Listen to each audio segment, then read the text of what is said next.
ជំរាបសួរអំពូមីងថ្ងៃនេះគឺខ្ញុំបានធ្វើប្លុកខុសពីរឿងធម្មតាគឺខ្ញុំនិយាយពីបាយរបស់ខ្ញុំហើយគ្នានេះគឺខ្ញុំមានម្ហូបស្អីខ្លះបាទ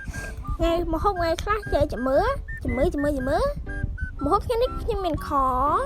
មានស៊ុបបាទគឺបិទឆ្ងាញ់ខ្លាំងមែនតើបាទខ្ញុំញ៉ាំបាយហើយដល់មកខ្ញុំយកសាច់យកពងទាបាទឃើញហើយលិចមកហើយអំពូមីងឃើញហើយសក់ទឹកមាត់ឆ្ងាញ់ខ្លាំងមែនតើឆ្ងាញ់ខ្លាំងណាស់លេបមាត់ខ្លាំងមែនតើហ្មងលេបទឹកគួរឲ្យចង់ញ៉ាំបាទគួរឲ្យចង់ញ៉ាំខ្លាំងមែនតើបាទគួរឲ្យចង់ញ៉ាំមកហើយមិនទឹកដាក់ចាក់ជ្រលក់ទេបាទដោយសារតែនៅក្នុងហ្នឹងមានសាច់មានអីបាទហើយនេះបាយខ្ញុំបាទហើយនេះជាម្ហូបខ្ញុំមួយទៀតបាទម្ហូបខ្ញុំបាទថតអីទៀតចាស់បាទហើយនេះគឺជាពេលខ្ញុំហូបបាយបាទចឹងមិនខ្ញុំថតបាន2វីដេអូបាទហើយឥឡូវខ្ញុំហូបបាយទៀតបាទដោយសារថ្ងៃវារៀងចាំងអំពូមីងរៀងចាំងចឹងហើយធ្វើឲ្យខ្ញុំខ្ញុំពងចិត្តប្រហិតតែបាក់ឡាប់ព្រាបាត់លើហើយនេះបាក់ឡាប់ព្រាបាត់លើហើយញ៉ាំបាត់នោះឆ្ងាញ់មែនតើឆ្ងាញ់ណាស់ឃើញហើយកលិតមាត់ដែរអំពូមីងឆ្ងាញ់ណាស់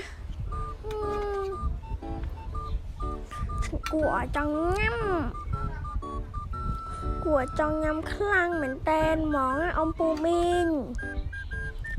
គឺគិតថាចង់គួរឲ្យចង់ញ៉ាំអត់អំពូមីងបើគិតថាចង់ញ៉ាំអំពូមីងធ្វើដែរទៅអំពូមីងពិធីឬជាបបាខ្លាំងមែនតើអំពូមីងដូចជាថាស្រួលទេអំពូមីងតែខ្ញុំមិនទាន់ចេះថតដោយសារអត់ទាន់ខ្ញុំធ្វើមកហូបតែគេថាបងប្អូនស្រួលដល់ចូលមកដល់ការហូបអីរបស់យើងវិញអំពូមីងឃើញហើយថាវាគឺពិតជាឆ្ងាញ់ខ្លាំងណាស់សម្រាប់ខ្ញុំថាខ្ញុំមានកជ្រុកដូចផើកភើផើបាទថាភើទីទៅបានឆាយគឺផ្លែងមកដល់ដូចកភើផើបាទខ្ញុំជួយចិត្តណាសាច់ទុនបាទសាច់ទុនហ្នឹងណាអាសាច់3ជាន់សាច់2ជាន់សាច់1ជាន់នេះហ្នឹងបាទខ្ញុំជួយចិត្តណាឲ្យមេដៃទៀតបាទឲ្យមេដៃចិត្តមកមេខ្លួនកជ្រុកហើយហ្នឹង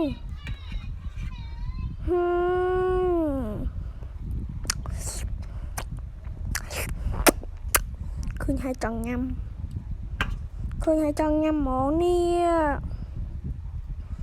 ឃើញហើយចង់ញ៉ាំ